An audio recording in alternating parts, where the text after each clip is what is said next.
All right. Doctrine of the eternal state. Between the conclusion of the 1,000 years and the onset of the eternal phase of the kingdom is the Gog and Magog rebellion. This is the negative volition that accumulates on the earth towards the end of the millennium, and there is all this humanity that's in a state of unbelief, and the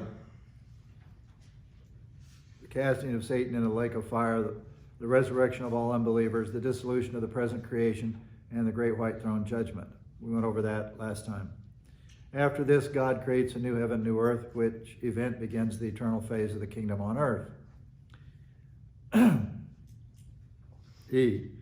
The thrust of the study is to provide evidence that the subjects of the eternal phase of the kingdom are redeemed humanity from the millennial phase.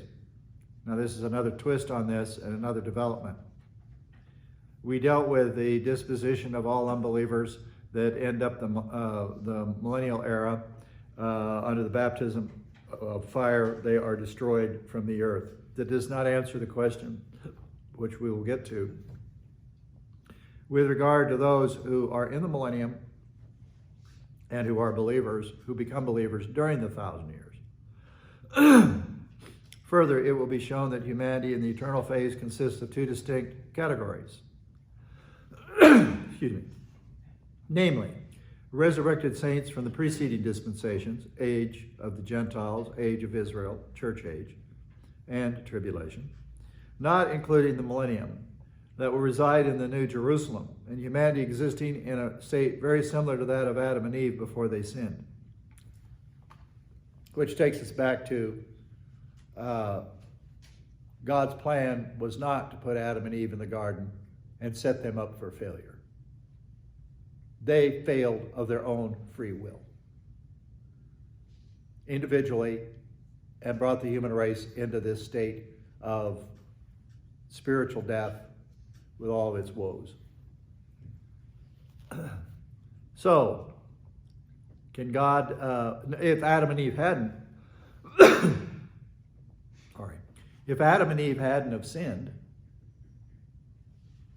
and she had told Satan to take a hike, called Adam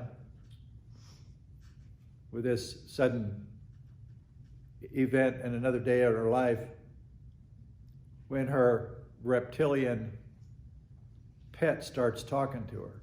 Don't you think that's a little bizarre? If your dog starts talking to you, you got a problem. You said, my dog does talk to me. Man, never mind.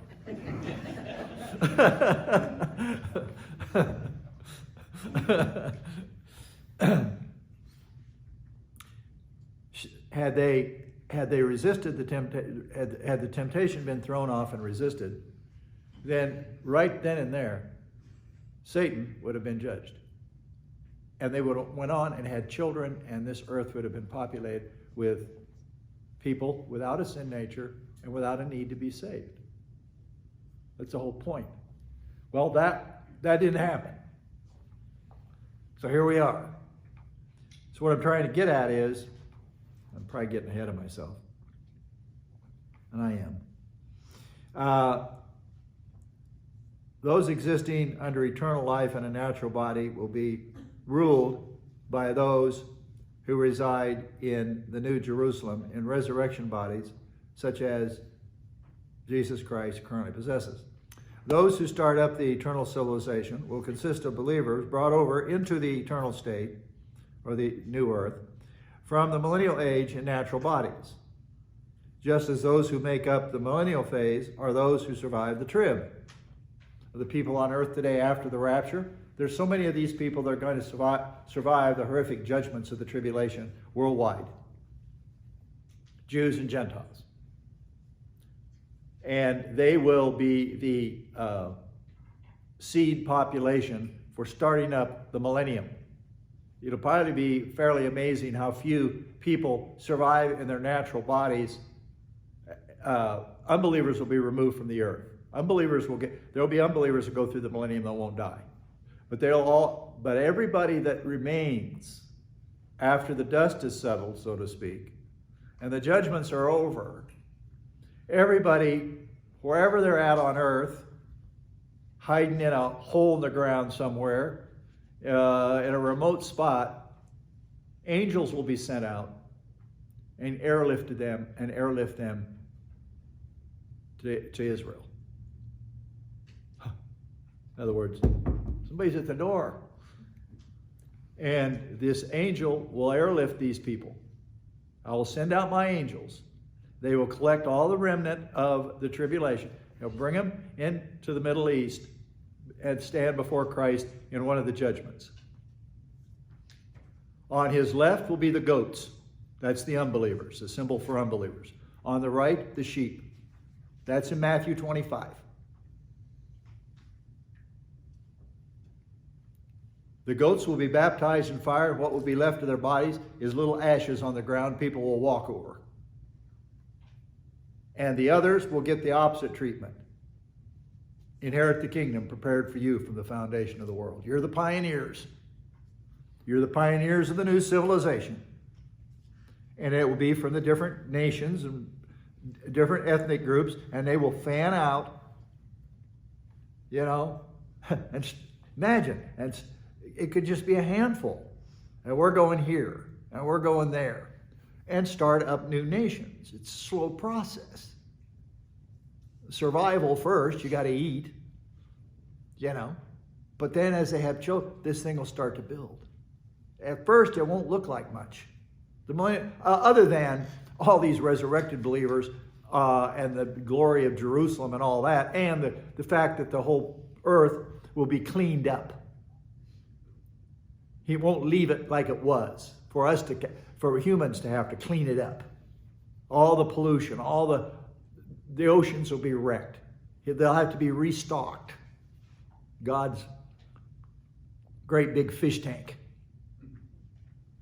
He'll restock it, just like in Genesis. We'll get to see some of that action going on, and the redoing of the lower creation, so we don't have thorns and thistles, noxious weeds. There are plants out there that'll kill you. There are really some bad things out there, and all the bad insects, creepy crawly things, etc., and ferocious animals that will be changed. So humans will run into that immediately. They won't have to be walking around worrying about getting attacked by a bear. It's funny. And of course, all the questions biologically can't be answered until you get there. It's not possible, crying out loud, how a lion can be turned into a vegetarian. They die. Their whole apparatus and everything is for killing and tearing and ripping meat and eating in a big lion, and on one setting up to 30 pounds of meat. So now we can understand a bear. They can eat fish, they can eat berries and stuff. So all this is going to be redone. It's going to be reset. It's in Isaiah and elsewhere. You can read about it. It sounds like something out of a what? And then of course, I will never be able to answer the questions until we get there. It's like heaven and a lot of other things. So a snake, a cobra, one of the most deadly snakes on earth. The one they charm? Who takes that up for a living? Men do everything, don't they? How do you knock out their venomous side? Because they have to paralyze their prey, neutralize it by injecting the venom into it, causing the animal to be paralyzed, those that kill it that way. Well, they found a monster boa constrictor. What that thing weigh? It was unbelievable. Brenda knows, I forgot. How would it weigh? 215 pounds, one snake. boa constrictor. And they wrap themselves around like a small animal, crush it, and then swallow it whole. And what do sharks do for food? Why, they got all those teeth. And they keep falling out and they grow new ones. That'd be nice, wouldn't it? The tooth falls out, you grow a new one. I mean, beyond babyhood. Put dentists out of business, wouldn't it? I think a lot of things have happened to our genetics as a result of the fall that might surprise us. I think there's a lot of things that went on besides the aging gene and a sin nature. I think a lot of little things got knocked out of whack that causes people to lose their hair, have gray hair, or whatever it is. There's more to it than this. But I'm off subject, but I do that sometimes. Forgive me. So, what do we got here? Those who start up the eternal civilization will consist of believers brought over into the eternal state from the millennial age in natural bodies. Okay, we gave you that. This study recognizes two types of immortality of body.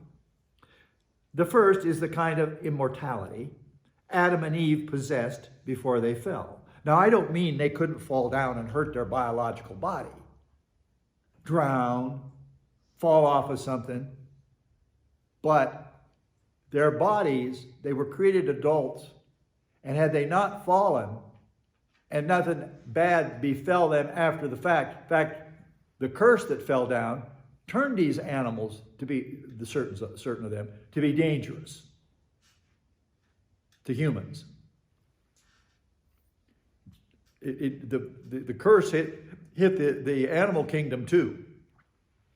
So, had they not fallen, this would be like, you know, the old fairy tales with it. Everybody's at peace and everybody's in harmony and nobody's getting hurt and nobody's getting old and there's no funerals and we're having babies and blah, blah, blah. So, that didn't happen. But it's going to happen. This study recognizes two types of immortality. The former is not bulletproof, but we don't have any record that you're going to have to raise people from the dead or that people are going to die of whatever. Imagine billions and billions of people. Nobody has an accident. No one trips and has permanent brain damage or whatever. No.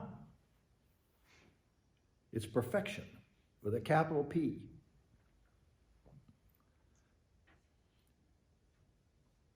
The former is not bulletproof, the latter is. Adam and Eve needed air to breathe, food and drink to stay alive. The resurrection body, the full-blown one like Christ has and we're going to get, is impervious to all things that would harm the natural body. It's like the living soul, which is immortal. Anyway, believers in the millennium do not share in the first resurrection. Based on the proper interpretation of Revelation 20, 4 and 5.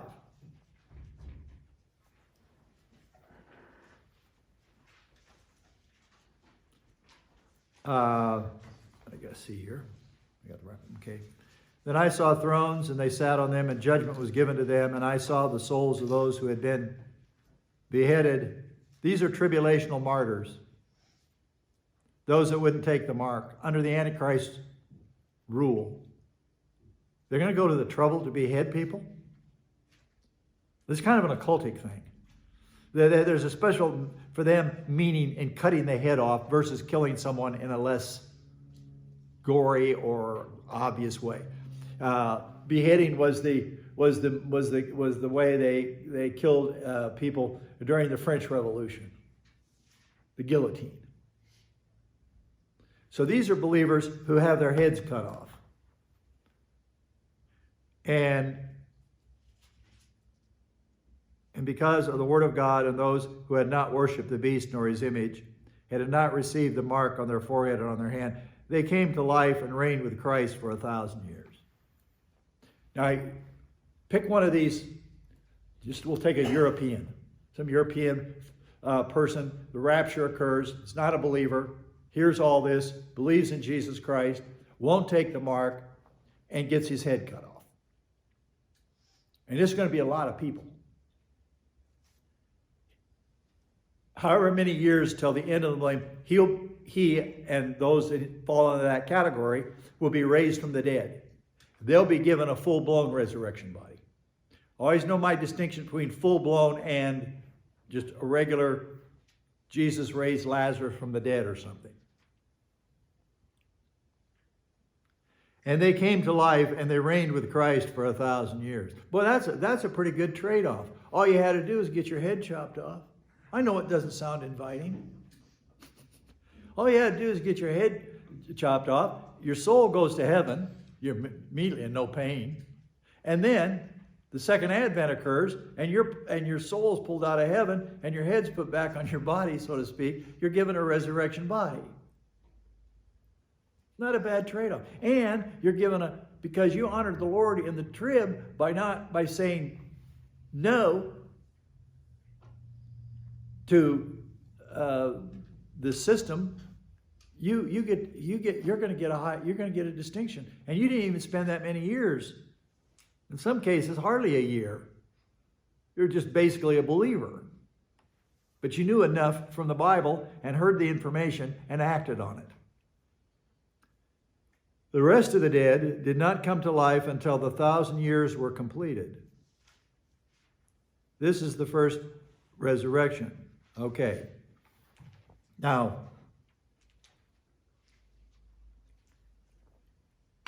blessed is the one who has part in the first resurrection.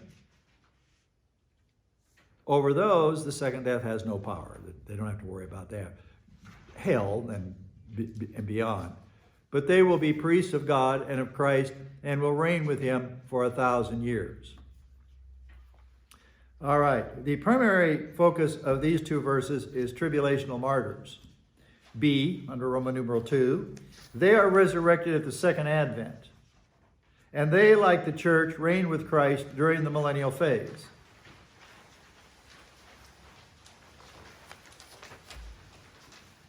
At the second advent, all believers prior to that time are raised from the dead. From the beginning of man till the last believer, let's say, is martyred or dies in the trib.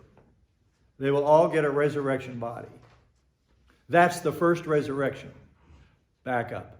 The first resurrection has the following categories. Number 1, Christ. He's the only one currently with a resurrection body. He got his almost 2,000 years ago. 2, guess who steps up at the head of the line? Church age saints. We get ours at the rapture. People like Abraham, Isaac, and Jacob, they're still waiting for their resurrection body. Their souls are still in heaven. At the second advent, all Old Testament saints, all of them, and tribulational casualties of believers, then they'll get their resurrection body.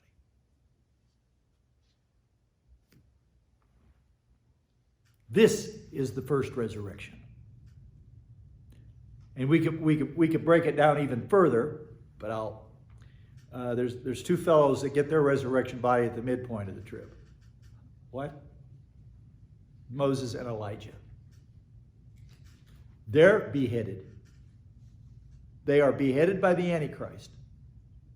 They have a 3.5-year ministry and nobody can touch them. But then there's a war between them and the Antichrist. A war of words and otherwise. One of my members back in the day says, wouldn't it be interesting? Because the Antichrist, he's raised, he died back in 333, around 333 BC. at age 33. Alex died. So he gets resurrected on the day of the rapture. Okay? That means his soul is brought out of hell and his body, wherever the remains are, will come out of that sarcophagus, that mummified state, and will be proven to people it's his DNA. Anyway, he's raised.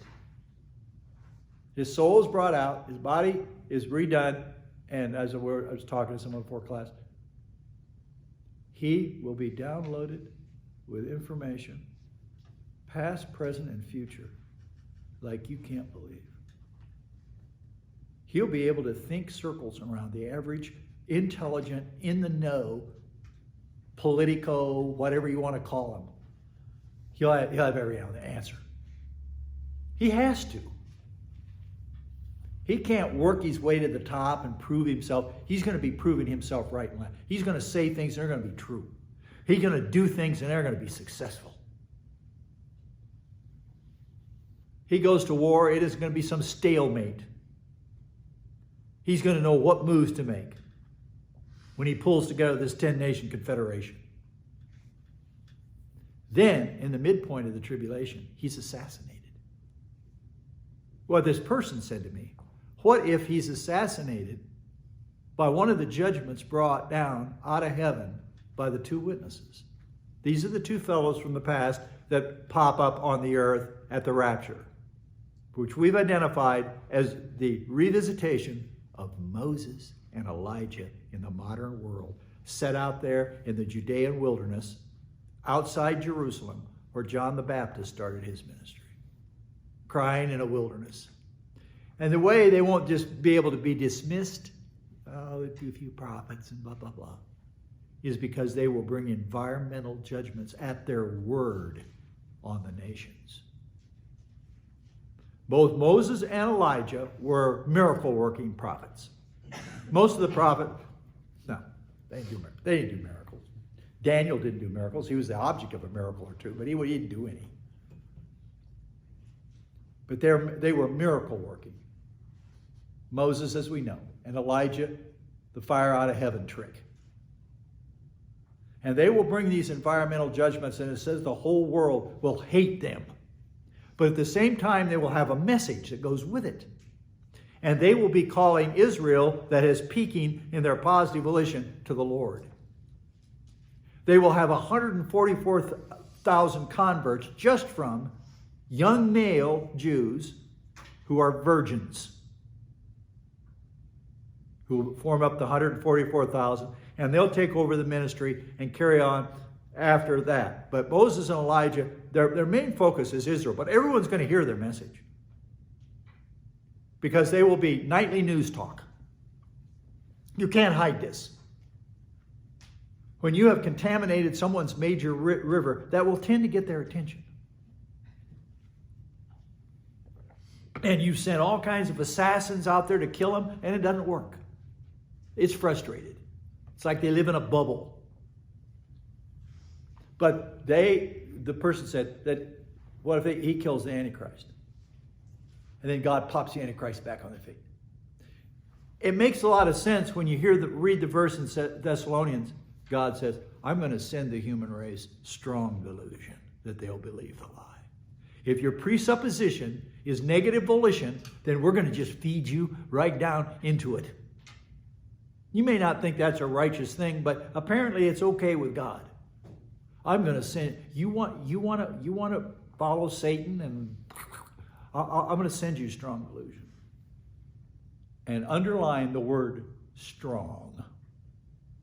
This will be very powerful. If you didn't have doctrine in your soul and squared away, and you saw this guy on the human stage, this Antichrist, Alex, revisited, you'd be inclined to join his fan club. There'll be t-shirts and all kinds of stupid stuff. So when he is killed the second time, so his soul goes boom, he's brought back boom, his followers go berserk. Who can make war with the beast? And they will call him the beast. And he will make no bones about it. He'll say, I am God. He will stand in the temple that will be defiled in Jerusalem and declare himself deity. And that no other religion is tolerated. None of them. We're going to crush every one of them. The only thing worth worshiping is me, Lucifer, under the false prophet. Now, he won't succeed in wiping them all out. That's a lot of work. But that's the whole idea. He sits in the temple. He declares all religions forbidden. The true faith and all the other stuff. No, he won't conquer the whole world. One, he doesn't have time. That isn't God's plan. But he will overrun nations right and left. It'll be like Alexander of old, except in a modern venue. He will absolutely make war and get it done fast. That was Alexander, invading the area leading to the overthrow of the Persian Empire. The Persians had greater numbers, big armies. He had better tactics. He had better tactics, and he was fearless. He took risks, calculated risks. And he wasn't an armchair general. He was out in front. And that just inspired the hell out of his men. He'd do stupid stuff well. Taking a city, he'd be the first one to jump down on the wall, and all these other guys are coming at him. And his soldiers are jumping down there to protect him. He got a few wounds out of the deal. That's what turned him on. Combat. When it was all over, he was kind of like, oh, I'm going to go home and sit around and look at my coins.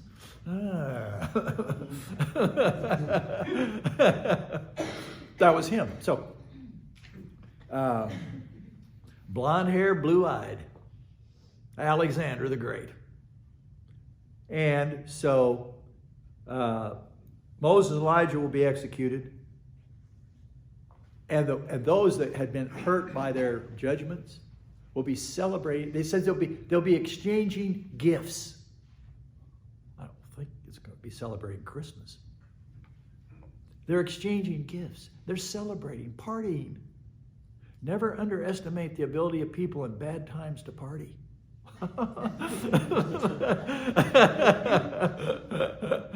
Do not.